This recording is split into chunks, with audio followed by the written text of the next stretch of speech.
Hello, everyone. It's Velvet on Silver, and I am here with the beautiful, wise Colette Baron-Reid. And we are going to be having a conversation about Shine, Dawn of the Sovereign Woman. So, welcome, Colette. Oh my God. I thought you were going to say wild, not wise. And we were I was your keynote speaker 10 years ago when I flew out to Calgary, right? Or was it Edmonton? I can't remember. We had the best time and I love you so much. I love what you do. I think you're brilliant. I've seen you over the years when you first started out, and I'm really excited that people will come to anything that you do because you're the real deal. Your integrity is impeccable, hence why I'm here with you today. So I was super excited about this topic. Shall we just dive in? Yes, let's dive in. And thank you. Thank you for those kind words. Yes, let's dive in. Let's talk Okay. about what's going on right now. So I love the way you called it the dawn of the sovereign woman, right? So I want to talk about sovereignty because I think that's a very, very important topic. And it's not what you think it is. Like sovereign, when we think of sovereign, we think of queens, kings, empresses, and emperors. And that's a relative quality of power over. So actually, just our languaging around what that actually means has a level of inequity in it when it comes to what power means, right? Like, what does power mean? But what you're doing is to empower the emergence of the internal power, right? And that is not power over anyone other than yourself. It's like essentially being able to partner, and just keep an open mind. Our language might be a little different, and your fans here, but having that quality of partnership between us and the conscious universe that we can emulate, that kind of power is collaborative power.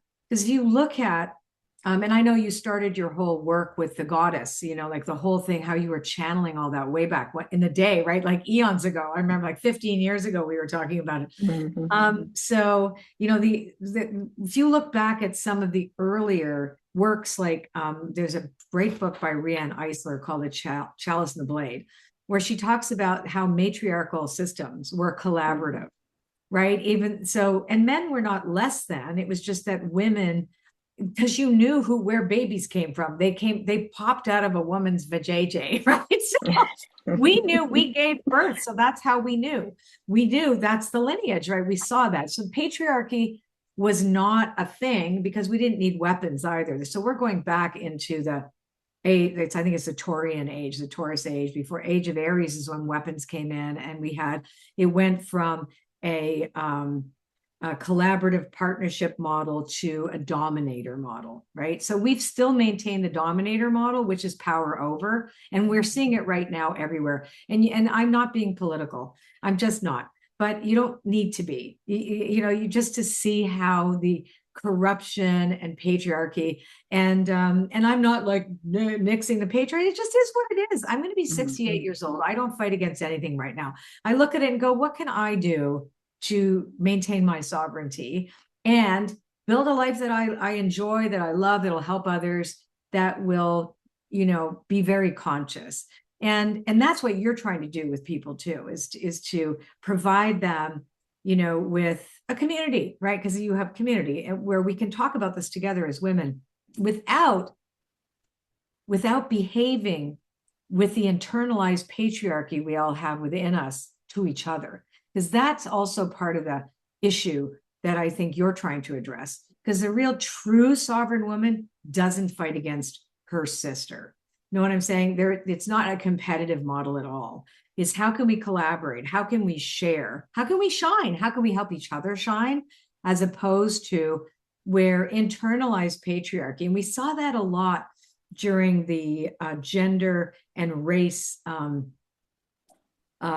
uh, confrontations that we had at the end of 2018, 17, 18, etc., Mhm. where we had to reflect and change our way of being. But if you notice that it was a lot of white women who ended up centering the whole conversation themselves because they would police each other as opposed to talking about what it really is about. So the policing of other women, the competing with other women, that kind of stuff. I think we're all tired of that. I really genuinely feel that. I feel like, you know what, how can we? Because I feel this center, there's three rivers now that where what we saw was this great polarization. We've seen a backwards movement, but there's something new coming, and it's arising in us. And it's a gentle consciousness that is strong and powerful, where we make decisions that are beneficial for all, and we're aware without going after one another, and because we're actually virtue signaling, because we ourselves are scared because we are not willing to or able to meet what the world needs, right? So I think we've definitely all been through something like that. And now it's like, well, what can we do? So the first thing is to reclaim sovereignty. We're all born sovereign, but it gets taken away bit by bit by the expectations of society, our families. And no one's fault. That's the other thing. Like I pointing fingers and blaming isn't going to solve anything. Mm-hmm. Pointing a finger and going, well, that's interesting. How could we do something a little different? Like, because the other approach doesn't work. You end up screaming into a void or into an echo chamber, because the people that you want to impact or affect or look to affect change with are in their own echo chamber over there. They're not listening, right? So how do we choose to behave in such a way that's, we can be proud of ourselves? That, you know what I mean? It's like being benevolent with one another. And if we do step on a toe, we know what to do. We know how to make amends, and recognize that if we inherited a roof with a house with a leaky roof, we don't say, well, the people before made no, you fixed it. You know what I mean? Like, you go, what do I do now? Well, how do we fix the roof? Okay. You know what I mean? It's like, okay. Thank God the younger generations are way better at it. Way better at all this than us. But anyway, I digress. So when we look at sovereignty, we have to decide, okay, so where have I given it away unconsciously? And I will say to you that you doing this program this year is so important, because at the rate of how AI and algorithms have taken over, and have decided what we get to look at, what we get exposed to, what we're supposed to buy, how we're supposed to think, what should be important to us or not. We are being manipulated. Again, I am not a conspiracy theorist. You do not need to be one to recognize that we are being conditioned to see the world through a very specific lens. And I think, I don't know who, and I don't even care, like, who the bigger governments are or whatever. I don't give a shit. I just want to know, okay, I don't want to be manipulated, and I recognize that I am. And sometimes, and it makes us it makes us into zombies. We don't have to try or work hard or hear stories that are not necessarily in alignment with the way we think. How are we going to learn if we don't have debate, healthy debate? How are we going to learn if we don't see things that are not like us? You know what I mean? We won't. Mm-hmm. And so there's a system in place right now that we cannot fight, but we can ignore.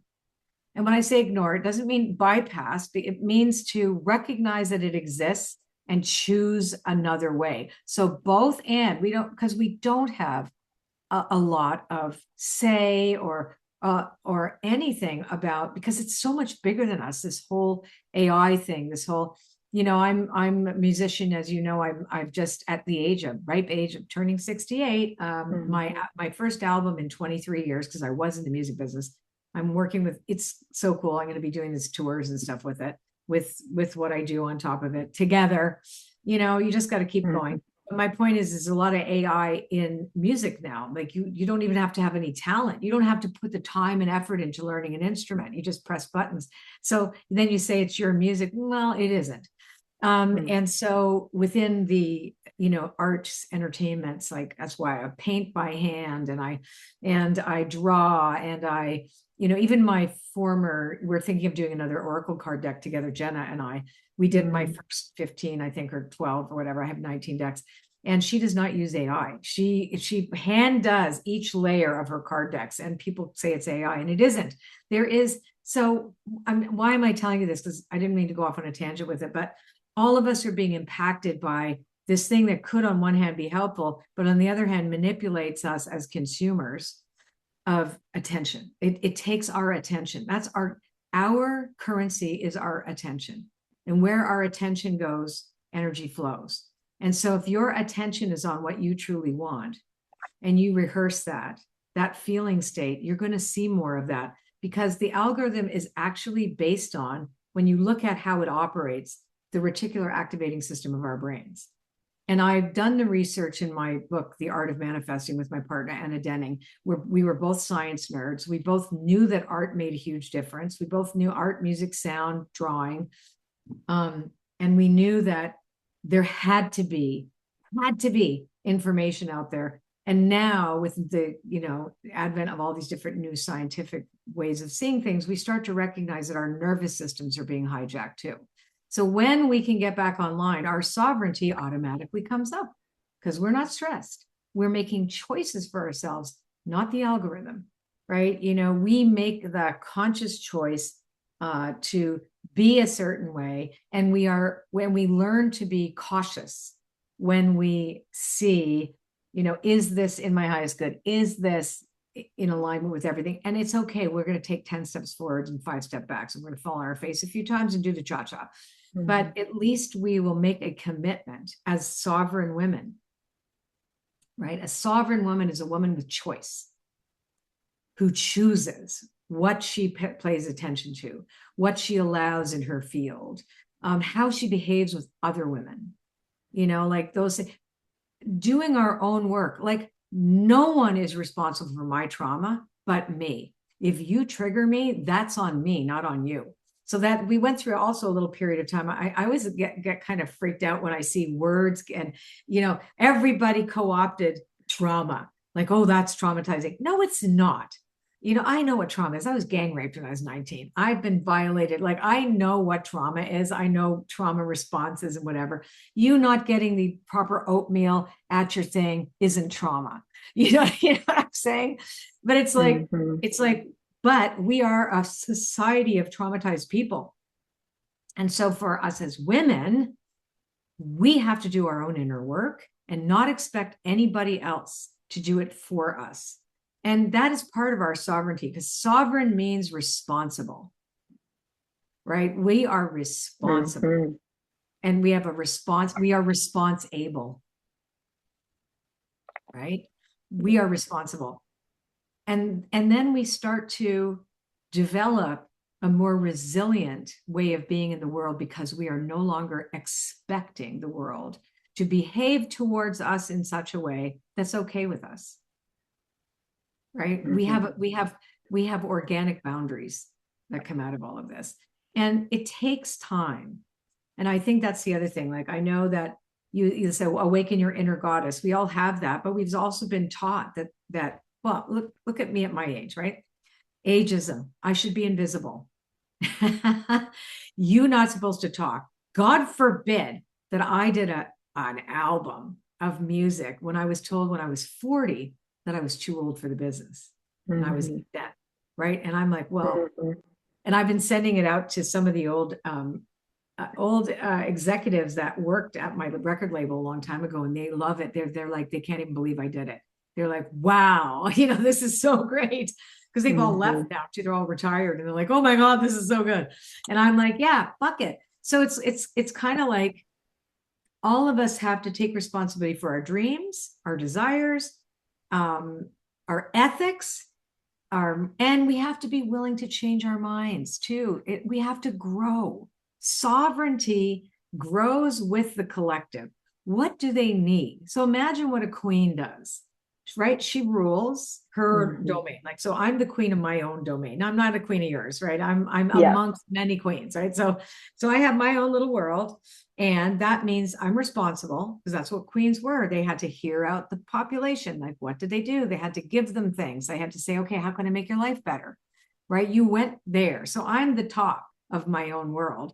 So therefore, I have to make those important decisions, and if I have to do something that, like, sometimes you have to do things that, that especially when you're shining, like when you say shine, you're also inviting in this day and age the like the crabs in the bucket, right? Oh no, you better not shine too. You're allowed to shine this Yes. much, not too much, not too much. And if you do, then again, that the people who have not done the inner work are going to get project, and because you are taking now too much space because they don't believe that there's space for them, right? So you have a whole other bunch of stuff coming.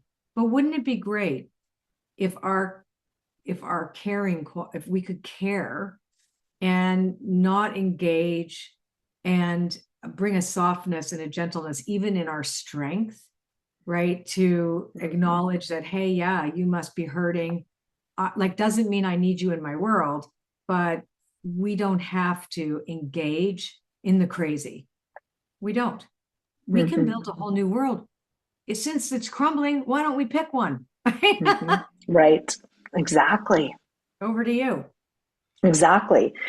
And I think why I was guided to bring this together was it's been 10 years. It's a 10-year, 1 year, if you break it down. Yeah. And that's what I'm seeing for the feminine. It's like we're being invited to rise within our own feminine while holding it for the collective. So if you have any triggers, wounds in your feminine, it's amplifying right now. Yeah. And I feel compassion is what is needed through the Yeah. lens. It's like, Yeah. what is that person going through over there? Let me have compassion for them because I've been through that. And I feel like the women that we have that are coming together speaking on this day, one is a young mom, one had both her parents die. We have a multitude, everyone is bringing something together Yeah. that anybody is going to connect with. And I just thought it was so fitting that it's like, well, here we are full circle again, 10 years later, Right? Oh, you I didn't know? know you hadn't done them in between. I thought it was just like I referenced 10 years ago because I was there, but I didn't know you haven't had this for 10 years. We did. Oh no, we did. Oh, But you have. Okay. we haven't done it for 5 years because we Okay. had COVID, right? And Right. then there was a pause. It was like, I want to feel the sacral yes, that I want to do this. And I felt like the time was now, and the dawn, it's the rising of this feminine energy and the emergence of some people are just beginning, some people are at the end. But if we bring it together from both spectrums, it's a beautiful vision in between. So, I'm always at the beginning. oh, I I'm love never that. at the end. I am never, ever, Yes. ever at the end. I am always at the beginning. And I know that the beginner mind and curiosity is a superpower. So, yes, I have some wisdom, but I also know that my perspective changes over time and my perception changes, and I'm willing to say, okay, show me what I can't see, and to be open so that I'm not rigid about my beliefs or my rigid about my stance on things. In a sense, I'm not at all an activist. I'm very, very sure about what I think is important for me. And I'm behind the scenes. I do a lot of stuff that people don't have a clue over. And I don't ever talk about politics or anything like that because I think it divides us. I don't talk about anything that can divide us. If I do, it's an accident. but but it's kind of like the question is not what divides us, but what could bring us together, and we all have to have beginner mind. Mm-hmm. Like what would work for what Mm-hmm. could work and not what Mm-hmm. has worked, right? Because I mean, our ancestors know what had worked way back then, but we're way past that now. We're Mm-hmm. dealing with a technology. We have techno fatigue, or we have all our tech fatigue. We have so much Mm-hmm. that's happening, and a rapid change in our social structures, political structures, geopolitical. The financial, like all the things are changing so dramatically in front of our eyes. We can't Mm-hmm. stop it. So let's gather. Mm-hmm. Women gathered in circles, Mm-hmm. and have circles and talk. And I mean, that was it. That's what all my tools are for. Everything that I teach, everything that I've made, the oracle cards, the art of manifesting, all the things, even the music that is about sitting in circle and finding our humanity again. Because I think we lost it. I think in the I hustle culture, mhm. right? We did. And it's like we're going back to the basics. Like you said, connection, right? Listening, talking, writing your thoughts down versus AI. It's like Oh really God, getting yeah. to the Writing it with root, your right? hands. Exactly. And that's what I I mean. Hmm. I wrote on Substack. So I started writing on Substack. I had a couple of I'm launching it next week. Well, I don't know when this is going to be, but June 9th, I'm starting to talk because I'm talking about the album and I'm going to be talking about a lot of things. But what happened to me, I talked about the AI, how it wasn't a spiritual thing because people are starting to talk that, oh, this is a spiritual entity in there. And it's like, no, it isn't. Right. It's just really, Hmm. it learns fast and it's faster than the human mind. And it's learned on our society and on all our texts, whether they be, ancient and sacred and mathematical and whatever it is, it's learned about us and can answer us fast. But I started reading Substack articles and I got so pissed off that so many of them were written by AI. And you can tell it's not clever. It sounds, oh, this, but not this, not that, not this. Hmm. I got so turned off. I'm like, I am not fucking gonna write here. I'm like done. And then finally I thought, you know what? I'm gonna crawl back and just tell the truth. I came here because I got judgy. So I'm about live and let live because this isn't going away. And you do you. You guys do you. I'm not gonna read your stuff. You don't have to read mine. It was really a place for me to talk about things I don't talk about on any of my social media channels or in my Hmm. blogs. I don't talk about the stuff there. I'll find one place where I could dump my head and I have terrible grammar and I don't give a shit. I'm like, my Hmm. grammar sucks. AI did not write this. Right. So, and Yes. this is going to be stream of consciousness, dot, dot, dot. And I felt very good. And then people wrote, they were like, yeah, I get upset too when I keep thinking I should do it. And there are all these people that are teaching you how to build followers. And I don't care about size of the followers. I mean, now I'm maybe hopefully I'll get some now, but don't really care. It's not why I'm doing it. But it's kind Yes. of like, but it's everything becomes commodified Hmm. is the other thing, right? Where it's like, oh yeah, we can use that for this. And it's like, where can we just sit Hmm. together, which is what you're doing, right? We sit together, we have ideas, we talk about also can talk about our fears, our worries, our, Hmm. like we're all like, it's okay because you might find out you're not the only one. Hmm. Hmm. Right. And then from there you go, okay, well, that scares me too. So what would the solution be? Because I really do believe that once you've passed that I see you too, then you go to solution, or you at Hmm. least get curious about it. Because sitting trauma bonding or sitting your dirty diapers together also doesn't work. Okay. So Hmm. right, it just doesn't work. It's like it just Hmm. makes everything worse. And you can see it in lots of places, where Hmm. that starts to happen and it just devolves into something that everybody gets triggered and says stuff or whatever. And I'm like, okay, we're done with that. So now Hmm. it's like we need, I think, small groups. We need communities where there's a an agreed upon way in which we speak, Hmm. right? Like we speak in my all my rooms, my courses, you're not allowed to talk about politics. Even in my mastermind, everybody has to sign an NDA that they will not tell each other who they voted for and Hmm. what they're, so that, and they all get along. And I know that half, I have half and half of the Americans. I find it fascinating. They're all making friends, they're all having a great time. They all want the same things.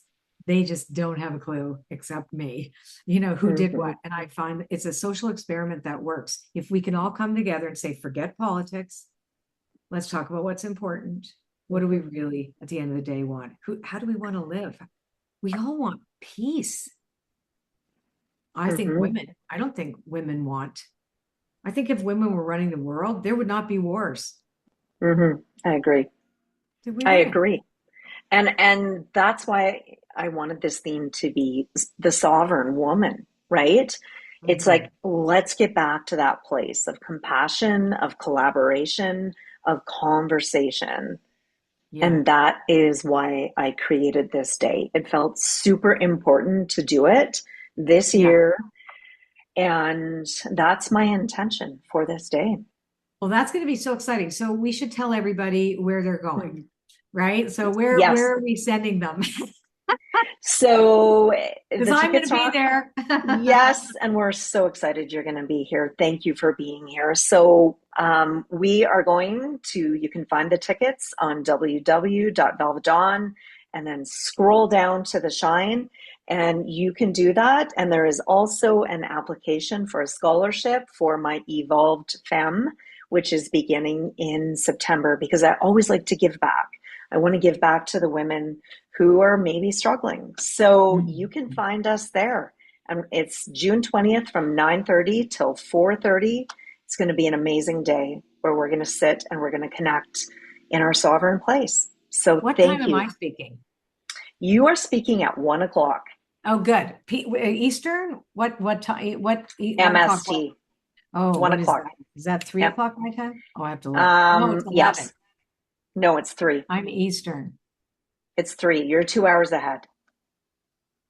Yes, I am. 3 p.m. Yep. I don't think my assistant wrote that down. Okay. Well, Okay. I'm really looking forward to seeing everybody. I do believe that we can do this and we don't have to do it perfect. And Mm-hmm. I think, if we have a genuine desire to help each other to find better ways. I mean, I haven't done it the best way all the way at all, but I've learned from my mistakes and I don't want to make the same ones again. So, Mm-hmm. we learn. That is where the lessons are. But now it's like we gotta beef up the energy. Mm-hmm. Mm-hmm. Absolutely. Beef it up, baby. Absolutely. Yeah. So Okay. thank you so much, Colette. I look forward to what you have to share with everyone. And I'm excited for Thank Shine, you. Awaken Your Inner Goddess. Everybody, don't forget to come. Very inexpensive too. You're like very Mm-hmm. inexpensive. Mm-hmm.